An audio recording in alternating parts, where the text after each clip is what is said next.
Hey guys, how are you all? My name is Muktadheer, and in today's video lecture, we are going to learn about ocean salinity. तो ocean salinity पढ़ेंगे हम आज के video lecture में. Before that, here is a big announcement for you. Exclusive English medium test series बहुत ही जल्द आपके लिए लाने वाले हैं on our own application Crocs Academy. आपको क्या करना है? Till then, आपको Google Play Store पे जाना है एंड क्रॉक्स एकेडमी एप्लीकेशन को डाउनलोड करना है. आप सीधा गूगल प्ले पे जाके क्रॉक्स एकेडमी टाइप करके भी ये आपको आइकन दिख जाएगा. आप वहां से एप्लीकेशन डाउनलोड कर सकते हैं या फिर इसका जो लिंक है, एप्लीकेशन का लिंक भी डिस्क्रिप्शन में दे रखा है, तो आप वहां से भी डायरेक्टली जाकर के एप्लीकेशन को डाउनलोड कर सकते हैं. ये एप्लीकेशन एंड्रॉइड और iOS दोनों पे अवेलेबल है, सो डाउनलोड नाउ. ठीक है. This is a brief introduction of mine. Those who wanted to know about my education qualification, they can have a look. तो शुरू करते हैं हमारा आज का वीडियो लेक्चर. Ocean salinity. देखो सैलिनिटी, सैलिनिटी क्या होती है? पानी में जितना नमक है ना, पानी में जितना नमक घुला हुआ है उसे ही सैलिनिटी बोलेंगे. तो जैसे सी है, सी के अंदर जितना भी डिजोल्व सॉल्ट है उसे क्या बोलेंगे? उसे सी की सैलिनिटी बोलेंगे. तो जितना टोटल कंटेंट जो है डिजोल्व सॉल्ट का उसी को सैलिनिटी बोलते हैं. Suppose this is a 1 gram of, ये सपोज जैसे 1000 ग्राम्स ऑफ वाटर है. ठीक है. अगर आप देखो 1 kg या फिर 1000 ग्राम्स ऑफ वाटर है, अब इसके अंदर कितना ग्राम्स ऑफ सॉल्ट डिजोल्व है वो इस जो टैंक है इसकी सैलिनिटी होगी. ठीक है. इसको इसी तरीके से कैलकुलेट किया जाता है कि कितना ग्राम्स ऑफ सॉल्ट डिजोल्व है इन 1000 ग्राम्स ऑफ सी वाटर. तो वो क्या होगा? उसकी सैलिनिटी होगी. सैलिनिटी को एक्सप्रेस किया जाता है पार्ट्स पर थाउजेंड में. देखो ये इसका सिंबल होता है पार्ट्स पर थाउजेंड, जैसे परसेंटेज का सिंबल होता है ना, बस उसी की तरह एक और यहाँ पे जीरो होता है. तो ये पार्ट्स पर थाउजेंड में इसको एक्सप्रेस किया जाता है. सैलिनिटी एक बहुत ही इंपॉर्टेंट प्रॉपर्टी होती है सी वाटर की. अगर हम मतलब कि देखें, जो सी वाटर है उसको अगर हम इसकी जो ब्रैकिश वाटर है उसकी अगर अपर लिमिट डीमार्केट करें तो वो होती है 24.7 पार्ट्स पर थाउजेंड. देख लेते हैं यहाँ पे फटाफट से. सैलिनिटी की डेफिनेशन में बता चुकी हूँ. Salinity total content of dissolve salt in a sea water. इसको कैलकुलेट किया जाता है किस तरीके से कि कितना ग्राम ऑफ सॉल्ट जो है वो डिजोल्व है 1000 ग्राम्स और 1 kg ऑफ सी वाटर के अंदर. उससे हम कैलकुलेट कर लेते हैं कि इसकी सैलिनिटी कितनी है. सैलिनिटी को पार्ट्स पर थाउजेंड, ये ध्यान रखना, इस में उसको एक्सप्रेस किया जाता है. पीपीटी बोला जाता है. पार्ट्स पर थाउजेंड में इसको एक्सप्रेस किया जाता है. इंपॉर्टेंट प्रॉपर्टी है सी वाटर की. 24.7 parts per thousand is considered as the upper limit for the brackish water. brackish water क्या है? ये टर्म क्या होती है? brackish water जो होता है ना, it's a mix of sea water. इसके अंदर सी वाटर भी होगा प्लस फ्रेश वाटर भी होगा. ठीक है. तो ये सी वाटर और फ्रेश वाटर का जो मिक्सचर होता है जिसमें सैलिनिटी जो है वो फ्रेश वाटर से क्या होगी? ज्यादा होगी. फ्रेश वाटर से ज्यादा सैलिनिटी होती है इसके अंदर. तो अगर सैलिनिटी 24.7 पार्ट्स पर थाउजेंड जो है उससे अगर ज्यादा है तो फिर उसको ब्रैकिश वाटर बोला जाता है. ठीक है. This is the upper limit to demarcate the brackish water. अब ये इतना सारा सॉल्ट आता कहाँ से है? So these are the sources of जो ओशियन वाटर के अंदर जो सॉल्ट आता है, जो सैलिनिटी है, उसका कारण क्या है?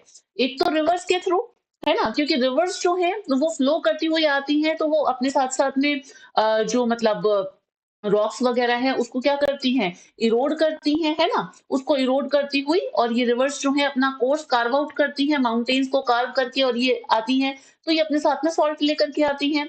वोल्केनिक इरप्शंस के थ्रू सॉल्ट जो है वो वाटर के अंदर ऐड होता है. हाइड्रोथर्मल एक्टिविटीज के थ्रू होता है. और सेडिमेंट्स, सेडिमेंट्स के थ्रू जो है, क्योंकि सेडिमेंट्स भी तो क्या है कि जो मतलब कि रॉक्स है उसका जब वेदरिंग और इरोजन होता है तो उसी के थ्रू ही जो सेडिमेंट्स हैं जब वो ओशन वाटर के अंदर आते हैं then it's add to the salinity of the ocean water. तो क्लियर है जो सोर्सेज हैं मतलब सॉल्ट के ओशन वाटर में क्या क्या होते हैं.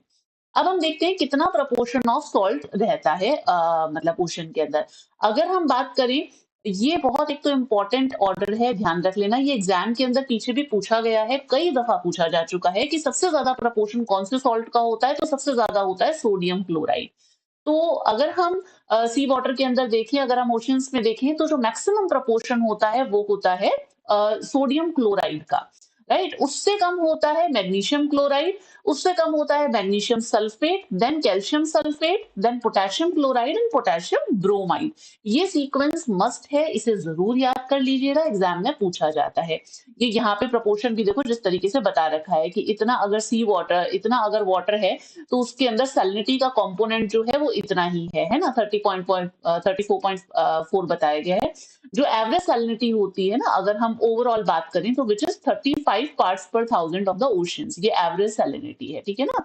ये एवरेज सैलिनिटी होती है ओशियन वाटर की, अगर हम कलेक्टिवली बात कर रहे हैं तो। अब ये इतना सा सैलिनिटी का कंपोनेंट है। अब इसमें भी जो सबसे ज्यादा पोर्शन है वो सोडियम का इतना है, क्लोराइड का इतना है, और फिर ऐसे सल्फेट, मैग्नीशियम और इन सब का बता रखा है। आपके लिए तो ये इंपॉर्टेंट है, इसे अच्छे से याद कर लीजिएगा। सोडियम क्लोराइड सबसे ज्यादा, then magnesium chloride, then magnesium sulphate, then calcium sulphate and then potassium chloride and potassium bromide. Now come to factors. अब ओशन की जो सैलिनिटी है उसको कुछ फैक्टर्स भी तो अफेक्ट करते हैं कि भाई किन किन फैक्टर्स की वजह से, किन किन कारणों की वजह से ओशन की सैलिनिटी जो है वो अफेक्ट होती है। तो ये कई सारे फैक्टर्स मैंने यहाँ पे बताए हुए हैं। ये जो फैक्टर्स हैं हम इनको एक एक करके डिस्कस करेंगे। सबसे पहले हम बात करते हैं इवेपोरेशन की। तो देखो इवेपोरेशन जो है, इवेपोरेशन और सैलिनिटी में क्या है, डायरेक्ट पॉजिटिव रिलेशन है। यानी कि अगर इवेपोरेशन ज्यादा होगा तो सैलिनिटी भी क्या होगी, ज्यादा होगी। So they have positive direct relation. Evaporation और सैलिनिटी में क्या होता है, पॉजिटिव डायरेक्ट रिलेशन होता है कि अगर रेट ऑफ इवेपोरेशन ज्यादा है तो सैलिनिटी भी ज्यादा होगी, क्योंकि सॉल्ट कॉन्सेंट्रेशन इंक्रीज हो जाएगा ना, जो वाटर होगा वो इवेपोरेट होगा तो नीचे पीछे सॉल्ट्स बच जाएंगे, है ना। तो वो चीज है, इवेपोरेशन जो है ज्यादा होता है तो सैलिनिटी भी ज्यादा होती है। Now come to ice formation. Another factor है आइस फॉर्मेशन। आइस फॉर्मेशन की अगर बात करें तो आइस फॉर्मेशन अगर हम हाई लैटिट्यूड्स के अंदर देखें तो हाई लैटिट्यूड्स के अंदर क्या होता है, जो आइस फॉर्मेशन है उसकी वजह से सैलिनिटी जो है वो इंक्रीज होती है। क्योंकि जब आप देखते हो जब आइस फॉर्म होती है ना, तो आइस जो है वो क्या है, वो मोस्टली आपका फ्रेश वाटर ही होता है। जब फ्रेश वाटर होगा मतलब जो सी वाटर है उसकी सैलिनिटी जो है वो बढ़ती है, ठीक है ना। क्योंकि इसके अंदर ज्यादा क्या होती है, जब आइस फॉर्म होती है हाई लैटिट्यूड्स के अंदर तो सी सैलिनिटी जो है वो इंक्रीज होती है, क्योंकि सी आइस जो है उसके अंदर मोस्टली फ्रेश वाटर होता है, right. Now come to precipitation. Precipitation की अगर हम बात करें तो प्रेसिपिटेशन आप देखो कि जितना ज्यादा इसमें क्या होता है कि प्रेसिपिटेशन का इनवर्स रिलेशनशिप है। अब मैं यहाँ पे रेन लिख रही हूँ, ठीक है, आर से आप रेन समझ जाना, क्योंकि उससे आप इजीली समझ पाओगे। प्रेसिपिटेशन तो क्या होता है कि इसमें सारी फॉर्म्स आ जाती हैं। हम अगर पर्टिकुलरली रेन की बात करें तो आपको समझाने के लिए, तो जब देखो क्या होता है, रेनफॉल ज्यादा होती है, तब जहां पे रेनफॉल ज्यादा होगी वहां पे सैलिनिटी क्या होगी, कम होगी, ऑटोमेटिकली सी बात है। तो इसमें क्या होता है, इनवर्स रिलेशनशिप होता है। यानी कि अगर रेनफॉल, अगर प्रेसिपिटेशन ज्यादा है तो जो सैलिनिटी है वो कम होगी। जैसे कि अगर आप इक्वेटोरियल रीजन्स की बात करें, इक्वेटोरियल रीजन्स पे क्या होता है कि जो सरफेस सैलिनिटी होती है वो रिलेटिवली कम होती है। क्यों? क्योंकि वहां पे प्रेसिपिटेशन जो है वो कंटिन्यूअसली होता है, कंटिन्यूअसली इन द सेंस कि ज्यादा होता है, वहां पे आफ्टरनून शावर्स होती है ना because of the equatorial climate. तो जब प्रेसिपिटेशन ज्यादा होगा तो सैलिनिटी क्या होगी, कम होगी। इसके अंदर क्या है, इनमें इनवर्स रिलेशन है, ठीक है, इनवर्स रिलेशन है, ध्यान रखना ये। अब तो इस रीजन की सैलिनिटी जो है वो लो होती है। Now come to influx of river water. अगर हम रिवर वाटर की बात करें तो रिवर क्या है, जब आती है माउंटेन्स रीजन से, जैसे रिवर आ रही है, ठीक है, अब रिवर जब आती है तब उसके बाद में वो ओशियन के अंदर यहाँ पे मिलेगी, तो ये रिवर का माउथ है। रिवर के माउथ पे जो एकदम से फ्रेश वाटर आकर के जो सी वाटर, सलाइन वाटर के अंदर मिल रहा है, तो इस ये जो रीजन है यहाँ पे सैलिनिटी क्या होगी, कम होगी, बिकॉज फ्रेश वाटर का क्या हो रहा है, एडिशन हो रहा है ना। तो सैलिनिटी यहाँ पे कम होती है। इनफैक्ट अगर हम एनक्लोज्ड सी की बात करें, suppose will take example of black sea. Black sea की जो सैलिनिटी है ना वो बहुत कम होती है। ब्लैक सी की सैलिनिटी बहुत कम होती है, क्यों? क्योंकि यहाँ पे बहुत सारी रिवर्स हैं, जैसे कि डेन्यूब हो गई, नीस्टर हो गई, है ना, नीस्टर हो गई, और आपकी नीपर हो गई, यहाँ पे डी साइलेंट है, ठीक है। तो ये जो अपने जो ब्लैक सी है उसकी सैलिनिटी जो है वो बहुत कम होती है compare to the similar like latitude पे ही जो एनक्लोज्डली लोकेटेड हैं उनसे। क्यों? क्योंकि यहाँ पे फ्रेश वाटर जो है जो रिवर वाटर है उसका इन्फ्लक्स बहुत ज्यादा है, तो इस वजह से इसकी सैलिनिटी कम होती है। अगर हम बात करें इसी के ही कॉन्टेक्स्ट में, अगर हम मेडिटेरेनियन सी की बात करते हैं, ठीक है, जो मेडिटेरेनियन सी है वहां पे सैलिनिटी जो है वो ज्यादा होगी। यहाँ पे सैलिनिटी क्यों ज्यादा होती है? क्योंकि यहाँ पे रिवर इन्फ्लक्स कंपैरेटिवली कम होता है और इवेपोरेशन यहाँ पे ज्यादा हो जाता है, तो इस वजह से सैलिनिटी जो है वो क्या होती है, मेडिटेरेनियन सी के अंदर ज्यादा होती है, 40 पार्ट्स पर थाउजेंड के करीब होती है यहाँ पे सैलिनिटी, ठीक है। तो ये बात हुई इनफ्लक्स ऑफ रिवर वाटर की। Now come to another factor which is atmospheric pressure and wind direction. अगर हम एटमॉस्फेरिक प्रेशर की बात करें, एटमॉस्फेरिक प्रेशर देखो, जब स्टेबल कंडीशन होती है, स्टेबल एटमॉस्फेयर है, स्टेबल कंडीशन, जैसे कि हम बात करते हैं सब ट्रॉपिकल हाई प्रेशर बेल्ट की, है ना, स्टेबल काम जो जो एटमॉस्फेरिक कंडीशन है, एंटी साइक्लोनिक फ्लो है, ठीक है।